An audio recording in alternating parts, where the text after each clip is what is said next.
you're going to be doing this after you are elected? Yes. I was just sharing the idea about mums in business. So I'm hoping to encourage the formation of a mums in business platform that will allow us to put together a network that allows us to incubate mothers in business. Now, I also must qualify that it is really targeted at mothers who have entrepreneurial flair and are thinking of starting small business with low initial outlay and would like to really lower their barriers to entry, because sometimes starting business is quite daunting. And some of them may want to do that because people around me, some of them have done it successfully. Some are still quite inhibited to do that for various reasons. And having such a platform will allow them to have access to shared services, all right, and also access to some mentors who have done it, or even access to funds and markets. And in the process, they might be even able to provide part-time employment to other mothers. Now, this concept is something that allows like-minded mothers who are going through the same challenges like caring for young children. At the same time, they also want to have their own career, to come together and share their knowledge and contacts and business expertise. What would be the government's involvement in this? Like I've mentioned, I hope to involve the business community, right, to start this up, if possible. Like-minded individuals who see values to mothers who have done it before in business and would like to contribute back to the society. I think if we can involve the private sector to do this, it is a very sustainable way to make sure that the platform scale up. Sorry, a question about do you think you represent the bicultural background coming from your schools, Dunman, Temasek? Right. Because we are looking for replacements for the Chinese educated MPs. Do you think you could serve this role? You can look at the camera. Okay. No problem. 那我当然是希望，我对这个华语的农业的兴趣呢，能给我多少一点优势哦，多了解一下华社的这个向往跟一些要求等等。那我会全心尽力的去，如果是能有这个机会为居民为这个社会做出贡献的话，我会尽心全力去了解华社的一些向往啦，尤其是在这个选区里。We always believe, as mothers of young children, the age between 2 to 6 years old is the golden period for learning. And I am of a deep belief that children who go to primary 1 without a preschool education, especially kindergarten, may have to play a game of catch-up and will be at a disadvantage. So even if it's only 1%, if I have the opportunity to serve, I would like to find out if there are such families in the constituency, work very closely with the CDC, VWOs, of course MCYS and relevant agency, to see how we can help their families achieve stability and make sure that their kids will be able to go to school.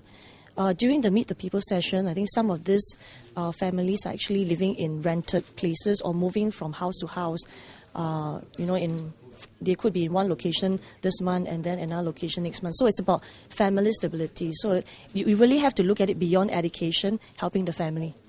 Yeah. Do you think that the needs of single mothers are met? I mean, you mentioned briefly in Singapore, you've seen a couple at the NPS session. So what challenges do they face, and do you think they're met so far? Right. Earlier on, I said if I have the opportunity to serve the constituents, I would like to see how we can help the working mums, stay-at-home mums, as well as mums in business. It actually includes single mums, right? And I think it covers a wide spectrum. Some single moms are still very, very dependent. In some cases that I met, because they may not be the breadwinner, right? So then we would need to work closely with the relevant agencies and CDCs to make sure that the assistance is rendered to the family to tide them over. And really, like I've mentioned, it is to achieve family stability for them and make sure that their kids will be able to access education, because education is the best social leveler. Earlier, you did a startup business. And what happened to it? All right. I was involved in a startup business for about a year. It was a portal that allows people to sell cars over the portal, right? It was something that I was very passionate about because I was part of the founding team. And it was a very eye-opening experience because from a bank where you specialize in loans to a startup, you practically have to do everything.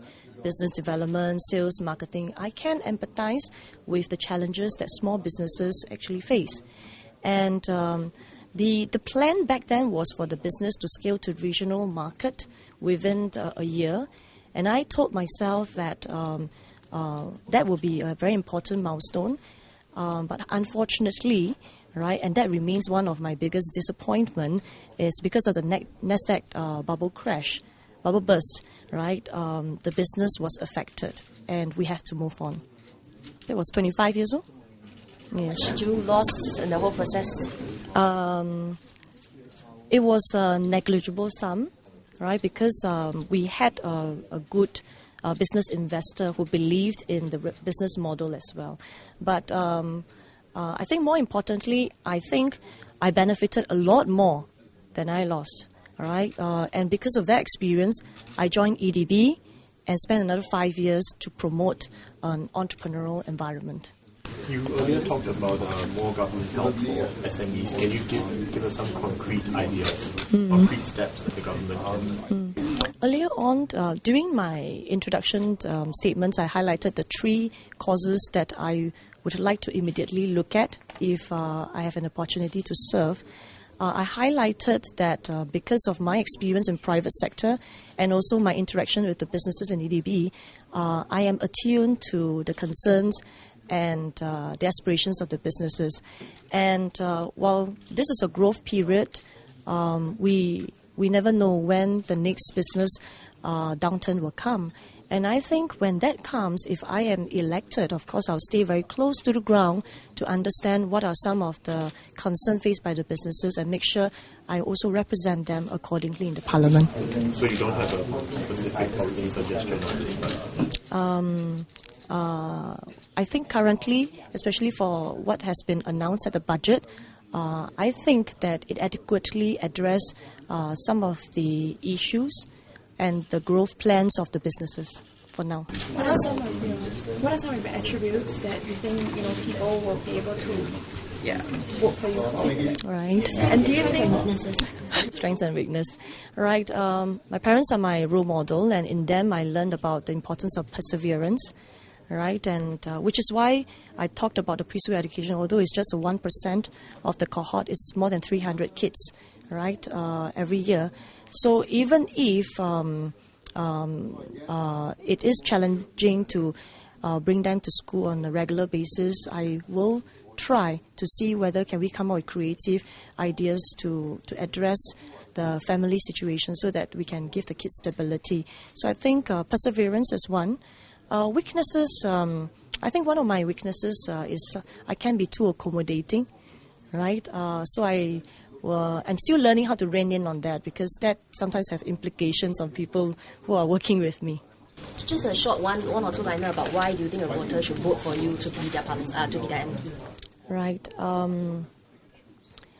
In my 15 years of experience in private sector and public sector, I have spent 5 years in the private sector, and through that I can better understand the concern and the issues that's faced by the SMEs. Right, I've also spent some time in the startup, so I do empathize with the concern faced by people who are trying to start a small company. And then subsequently, the next 10 years in the EDB, I can better appreciate the benefits of policy.